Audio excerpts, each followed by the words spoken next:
This story begins in a small town in the country of Lithuania during the year 1941. We are introduced to a young girl named Lina who is painting peacefully at home. Just then, her father returns home. Lina's father helps Lithuanian people by forging documents to secretly send them to other countries. Lina lives with her mother, father, and younger brother. Her father gives her a sketch kit, encouraging her to participate in an upcoming art competition. However, Lina refuses, saying she isn't good enough at drawing and that the competition will be filled with talented artists. Her father reassures her, telling her he believes in her. The family then sits together for dinner, where her father talks about the tragic events unfolding in Lithuania. That night, Lina's parents get into a serious argument, which ends with her father leaving the house. The next day, while Lina is home with her mother and little brother, Soviet soldiers arrive and forcefully load them into a truck, along with several other neighbors. On the truck, Lina's mother desperately asks if anyone has seen her husband, but everyone denies it. One man grimly states that they've all been captured and the Soviets will likely kill them. At that time, the world is in the throes of World War II, and the Soviets consider the Lithuanians to be traitors due to the conflict with Germany. Suddenly, the soldiers seize a woman holding a small baby and force her into the truck as well. The next morning, everyone is transported to a railway station. A soldier tries to separate Lina's little brother, claiming he must be taken with the men. Lina's mother bribes the soldier with her silver watch, begging him to let her son stay with her. The soldier reluctantly agrees. Everyone is then crammed into a freight train. From a small window, Lina sees her friend Andreas, who also studied with her at school, being beaten by soldiers before being thrown into another wagon. Inside the train, Lina asks Andreas how many train cars there are. He replies he doesn't know, maybe 5. Lina asks if he can check whether her father is in one of the other cars. She's certain he must be on this train. Andreas laughs at the idea, warning her that soldiers are everywhere, and even if they find him, they won't be able to help. Later, a senior officer begins calling out names. When he calls out Kretsky, he accuses him of being Ukrainian.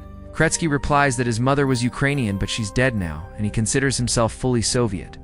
The officer coldly declares himself their new commander, ordering them to follow every command or face severe consequences. He announces that they will depart for Altai the next morning. During the journey, Lina reflects on the happy moments of her life with her family, which now feel like fading memories. One day, while sketching on a piece of paper, a man sitting beside her praises her drawing skills. He offers her his pen and says he knew her father. He urges Lina to draw everything she sees so the world will know the truth about what they're enduring at this point in the video. There's a message to the viewers, though 99% watch the videos. They don't subscribe or like them. So, the creator requests everyone to please subscribe and like the video. Back in the story, the baby in the woman's arms dies from hunger. The woman weeps inconsolably as those around her try to comfort her. The train stops briefly, and the doors open. Kretsky steps in. Lina's mother tells him about the child's death and asks to bury the body, but Kretsky coldly refuses and leaves. Soldiers are given food, but the passengers receive nothing. The train moves again, with the grieving mother still cradling her dead child. After many days, the train halts, and everyone is taken off. The grieving woman attempts to escape, but is shot dead by the commander in front of everyone, terrifying the others. They are then taken to a camp where soldiers order them to strip. Though reluctant, the prisoners obey out of fear. Out of fear? One soldier tries to assault Lina, but Kretsky intervenes just in time, telling the soldier to stop and instructing Lina and her mother to bathe elsewhere. Later, the commander gathers everyone in a hall. He calls them traitors and sentences them all to hard labor, warning that refusal to work will result in no food and any escape attempt will lead to death. He offers them a paper to sign, saying doing so will reduce their sentence by 25 years. Lina's mother urges everyone not to sign, calling it a betrayal of their conscience. The commander instructs guards not to let anyone sleep unless they sign. Eventually, people start signing the paper one by one. The next morning, everyone is taken outside and forced to mine. While working, a woman tells Lina that Andreas was caught stealing potatoes, severely beaten, and thrown in jail. The prisoners are fed only tiny portions of bread, while soldiers eat heartily. Lina approaches the soldiers and asks about the boy who stole potatoes, but Kretsky drops her water bottle and tells her to leave. Later, Andreas is brought back to work and is seen with visible wounds on his face. His father approaches and checks on him. That night, the commander summons Lina's mother. She waits outside and Kretsky tells her to obey whatever the commander says. When she accuses him of being one of them, Kretsky replies that he wears the uniform out of necessity. He hands her some ration cards and says she can use them twice. Lina's mother accepts the cards and is then called inside by the commander, who offers her a translator's job because she speaks Russian.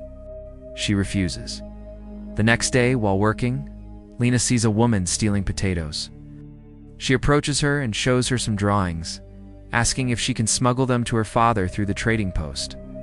The woman becomes angry and tells Lina to leave. That night, Andreas visits Lina. Andreas comes to visit Lina, bringing some bread for her family. He also gives her some paper and a pencil so she can continue drawing. The two of them sit outside and talk for a while. As Lina gets up to leave, Andreas tells her he'll return the next day. The following morning, while everyone is working, the commander arrives and starts weighing the potatoes. He becomes furious when he finds the quantity is less than expected. Looking around suspiciously, he accuses a woman of being afraid and orders her to be checked. Potatoes are found hidden with her. Panicked and desperate, the woman lashes out and accuses Lina, saying that she has a map and drawings, and is planning to escape and expose the truth about what's happening there. The commander asks Kretsky what punishment should be given. Kretsky suggests withholding her food, but the commander coldly orders him to shoot her. Kretsky is reluctant but has no choice and ends up shooting the woman. The commander then announces that no one will receive rations for the rest of the week. Later, the commander summons Lina and looks through her drawings. He commands her to draw his portrait. Lina sketches him, but when he sees it, he becomes furious. She had drawn his face like a monster. Enraged, he sends soldiers to her home, where they search the house and burn all of her drawings. Lina watches helplessly as her artwork is destroyed before her eyes. The next day, Kretsky visits Lina's house. Her mother is alone. He shows her some papers and tells her she's suffering for her husband's actions. He used to forge fake documents to help people escape the country.